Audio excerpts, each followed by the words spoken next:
Assalamualaikum warahmatullahi wabarakatuh. Perkenalkan, saya Nabila Dewa Nurjana dengan NIM 21105030052. Ilmu Al-Quran dan Tafsir UIN Sunan Kalijaga. Baik, saya di sini akan menjelaskan mengenai pembagian hadis. Hadis yang dapat dijadikan pegangan dasar hukum suatu perbuatan haruslah diyakini benar-benar akan keberadaannya, karena kita tidak mendengar hadis itu langsung dari Nabi Muhammad SAW, maka jalan penyampaian hadis itu harus dapat memberikan keyakinan tentang kebenaran hadis tersebut. Jumlah hadis diriwayatkan oleh beberapa orang sahabat atau tabi'in, namun sejumlah hadis lainnya hanya dinukilkan oleh seorang sahabat, kemudian diteruskan oleh seorang tabi'in yang hanya mempunyai orang murid yang meriwayatkan hadis. Oleh itu, perlu melihat kebenaran hadis-hadis tersebut dinilai berdasarkan jumlah perawinya. Dilihat dari segi jumlah riwayat, menurut ulama hadis pada umumnya dibagi menjadi dua, yaitu hadis mutawatir dan hadis ahad. Ada golongan yang menolak hadis seluruhnya, baik yang mutawatir maupun ahad. Ada golongan yang menolak hadis jika hadis tersebut ada persamaannya dengan Al-Quran. Dengan golongan yang menolak hadis ahad sebagai hujjah, artinya mereka masih menerima hadis mutawatir dan yang mereka tolak hadis ahad. Dalam masalah akidah, ulama berbeda pendapat tentang kehujahan hadis ahad. Untuk masalah-masalah non-akidah, hadis ahad yang sahih disepakati sebagai hujjah. Yang pertama, mari kita membahas mengenai hadis mutawatir, yaitu hadis hasil tanggapan panca indera yang diriwayatkan oleh sejumlah besar rawi yang menurut adat kebiasaan mustahil mereka berkumpul dan bersepakat untuk dusta. Menurut Hasbi As-Siddi mendefinisikan hadis mutawatir sebagai hadis-hadis yang diriwayatkan oleh segolongan besar yang tidak terhitung jumlahnya dan tidak pula dapat difahamkan bahwa mereka telah sepakat berdusta. Keadaan itu terus-menerus hingga sampai pada akhirnya. Sedangkan Subhi Salih mendefinisikan mutawatir ialah hadis sahih yang sejumlah besar orang akal dan adat mustahil mereka bersepakat untuk berdusta sejak awal sanad, tengah, dan akhirnya.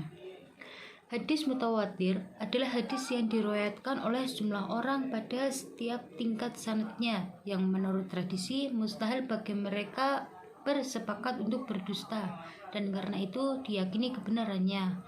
Beberapa rumusan di atas sekalipun dengan kalimat dan redaksi yang berbeda-beda, namun maksudnya sama.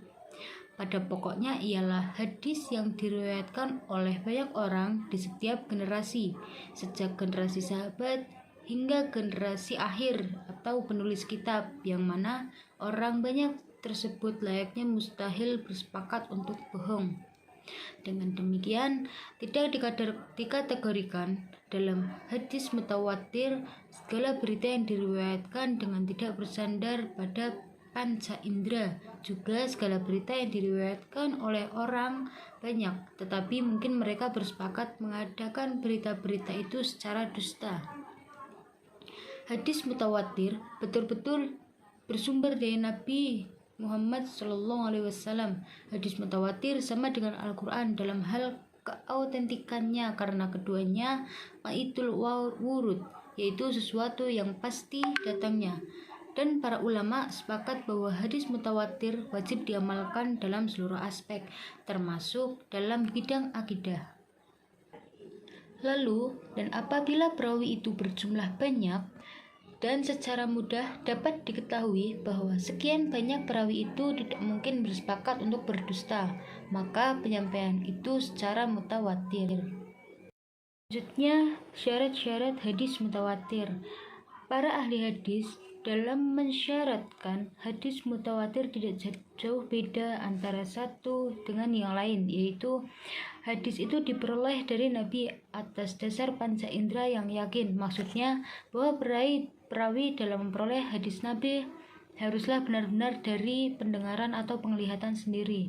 Yang kedua, bilangan perawinya dilihat dari segi banyaknya telah mencapai jumlah yang menurut adat mustahil mereka bersepakat terlebih dahulu untuk berdusta. Adapun tentang jumlah bilangan perawi, para ulama berbeda pendapat. Menurut Abu Thayyib, minimal 4 orang, dengan alasan mengkiaskan terhadap ketentuan bilangan saksi yang dilakukan dalam suatu perkara, seperti contohnya penuduhan zina. Yang kedua yaitu menurut golongan Syafi'i menetapkan minimal 5 orang dengan alasan mengkiaskan pada jumlah 5 nabi yang bergelar ulul azmi.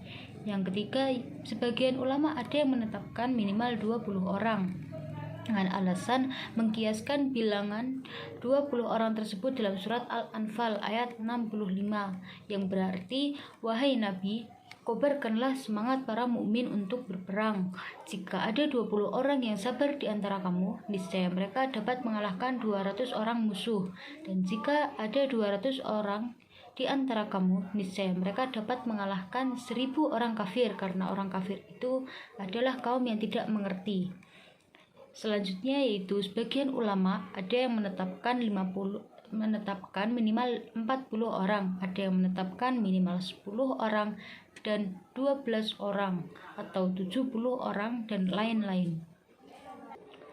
Syarat yang berikutnya yaitu ada kesinambungan jumlah perawi antara tabaqah masing-masing. Dengan demikian, bila jumlah perawi tabaqah pertama sekitar 10 orang, maka pada tabaqah lainnya juga harus sekitar 10 orang. Menurut Muhammad Syuhudi Ismail. Selanjutnya saya akan menjelaskan mengenai pembagian hadis mutawatir.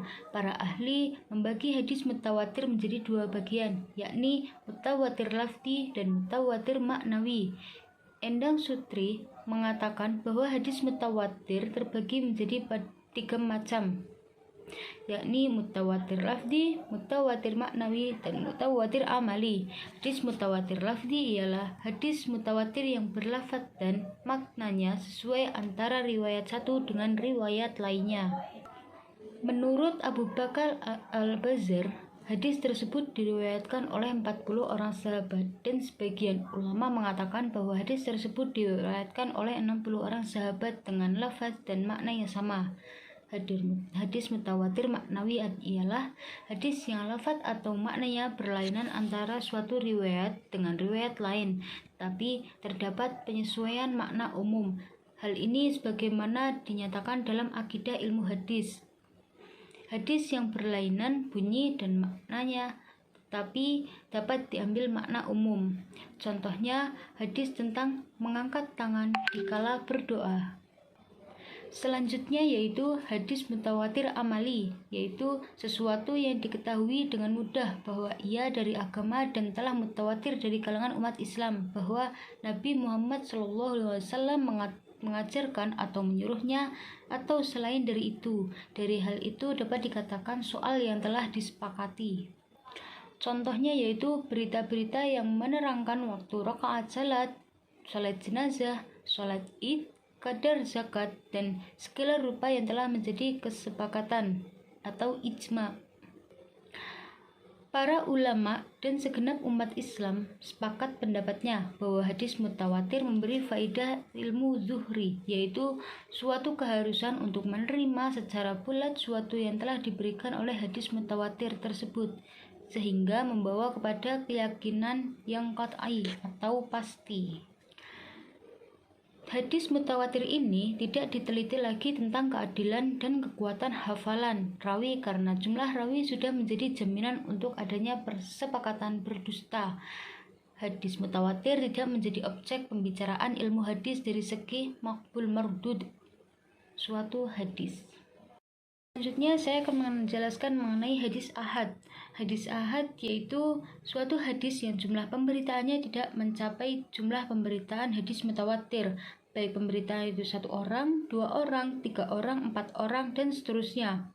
Tapi jumlah tersebut tidak memberi pengertian bahwa hadis ahad tidak termasuk dalam hadis mutawatir. Hadis ahad ialah hadis yang para rawinya tidak sampai pada jumlah rawi hadis mutawatir, tidak memenuhi syarat persyaratan mutawatir, dan tidak pula mencapai derajat mutawatir. Maka keterikatan orang Islam terhadap hadis ahad ini tergantung pada kualitas periwayatannya. dan kualitas persambungan sanadnya. Bila sanad hadis itu tidak dapat mengikat orang Islam untuk mempergunakan sebagai dasar beramal. Sebaliknya, bila sanadnya bersambung dan kualitas periwayatnya bagus, maka menurut jumhur hadis itu harus dijadikan dasar. Yaitu pembagian hadis ahad. Ditinjau dari segi jumlah perawinya, hadis ahad dibagi menjadi 3, yakni hadis masyhur, hadis aziz, dan hadis gharib. Yang dimaksud dengan hadis masyhur ialah hadis yang diriwayatkan oleh 3 orang atau lebih, serta belum mencapai derajat hadis mutawatir.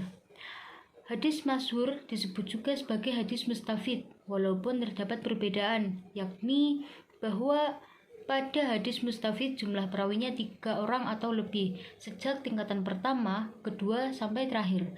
Sedangkan hadis masyhur jumlah rawinya untuk setiap tingkatan tidak harus 3 orang. Jadi hadis yang tingkatannya selanjutnya diriwayatkan oleh banyak rawi, maka hadis itu juga termasuk hadis masyhur.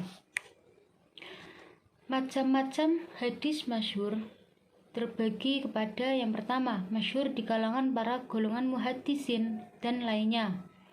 Yang kedua, masyhur di kalangan ahli ilmu-ilmu tertentu dan lain-lain sebagainya, seperti ahli hadis saja, ahli fikih saja, atau ahli tasawuf saja. Yang ketiga yaitu masyhur di kalangan orang-orang umum saja. Tingkatan hadis masyhur tidak setinggi hadis mutawatir. Kalau riwayat mutawatir mendatangkan ilmu yakin, maka riwayat hadis masyhur membuat hati tenang karena orang yakin bahwa informasinya berasal dari Nabi.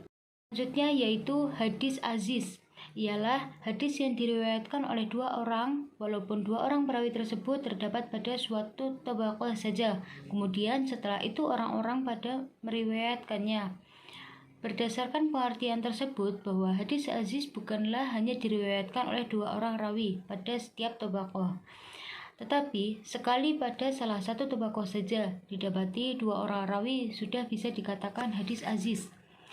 Ibnu Hibban Al-Busti berpendapat bahwa hadis aziz hanya diriwayatkan oleh 2 orang perawi, sejak dari lapisan pertama bahkan sampai lapisan terakhir tidak sekali terjadi. Kemungkinan terjadi memang ada, hanya saja sulit untuk dibuktikan. Oleh karena itu, biasa terjadi suatu hadis yang pada mulanya tergolong sebagai hadis aziz karena hanya diriwayatkan oleh 2 rawi, tapi berubah menjadi hadis masyhur karena perawinya pada tabaqat seharusnya berjumlah banyak. Seperti contoh, tidaklah beriman seseorang di antara kamu sehingga aku lebih dicintai daripada dirinya, yang orang tuanya, anaknya, dan semua manusia. Hadis aziz ada yang sahih, hasan, dan do'if, tergantung kepada terpenuhinya atau tidak ketentuan-ketentuan yang terkaitan dengan hadis sahih, hasan, dan do'if, sebagaimana halnya hadis masyhur. Selanjutnya yaitu hadis gharib. Hadis gharib dalam sanadnya terdapat seseorang yang menyendiri dalam meriwayatkan, di mana saja penyendirian dalam sanad itu terjadi. Adapun maksud daripada penyendirian perawi bisa berarti mengenai personnya, yaitu tidak ada orang lain yang meriwayatkan selain dia sendiri, atau mengenai sifat dan keadaan perawi, yakni perawi itu berbeda dengan sifat dan keadaan perawi-perawi lain yang juga meriwayatkan hadis itu. Dilihat dari bentuk penyendirian perawi tersebut, maka hadis gharib dapat digolongkan menjadi 2, yaitu hadis gharib mutlak dan hadis gharib nisbi. Dikategorikan menjadi hadis gharib mutlak apabila penyendiriannya itu mengenai personalinya, sekalipun penyendirian tersebut hanya terdapat dalam suatu tabaqat.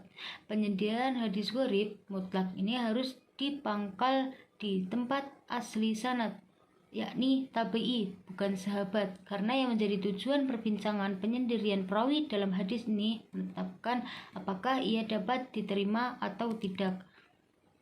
Seperti contoh hadis gharib mutlak, yaitu iman itu terbilang 70 cabang dan rasa malu merupakan salah satu cabang iman. Sedang yang dikategorikan gharib nisbi adalah apabila penyendiriannya itu mengenai sifat atau keadaan tertentu dari seorang perawi. Penyendirian seorang rawi seperti itu bisa terjadi berkaitan dengan keadilan dan didebitkan perawi atau mengenai tempat tinggal atau kota tertentu. Yaitu sikap para ulama terhadap hadis ahad. Yang pertama, kedudukan hadis mutawatir. Hadis mutawatir memfaedahkan yakin.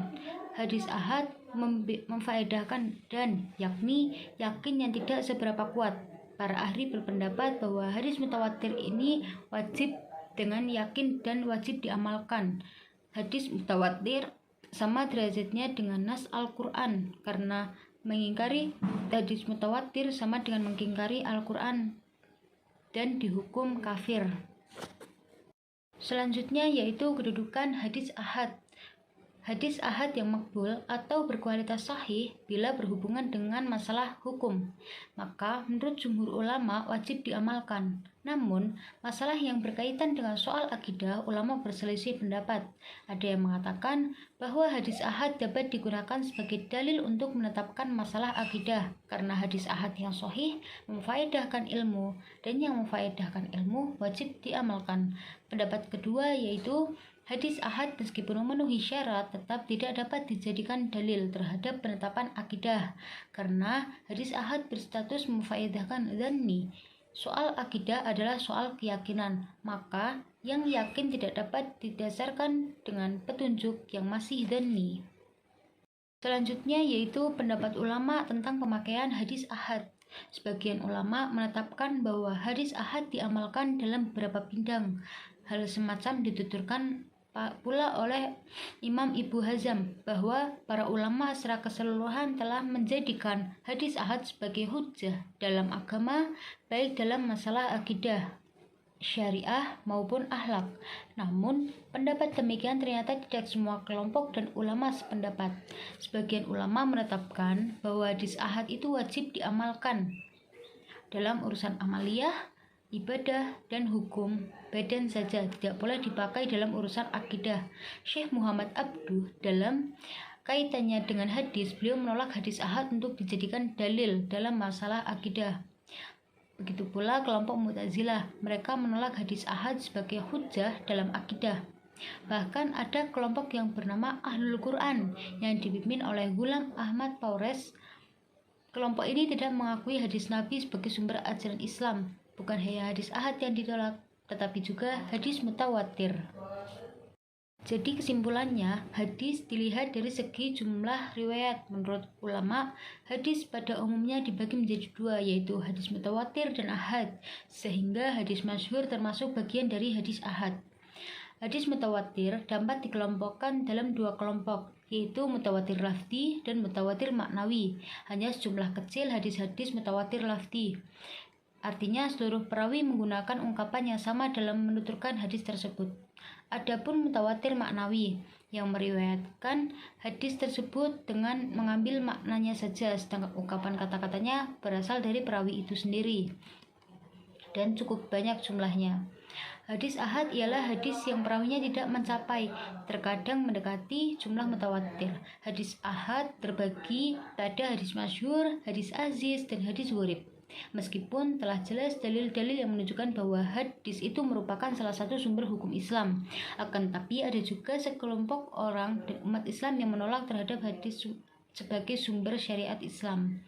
Ada golongan yang menolak hadis seluruhnya, baik yang mutawatir maupun ahad.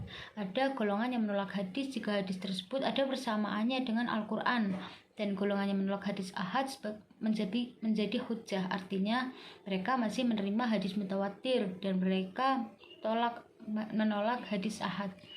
Dalam masalah akidah, ulama berbeda tentang kehujahan hadis ahad. Untuk masalah-masalah akidah, hadis ahad sahih disepakati menjadi hujjah. Dan terima kasih dari saya. Wassalamualaikum warahmatullahi wabarakatuh.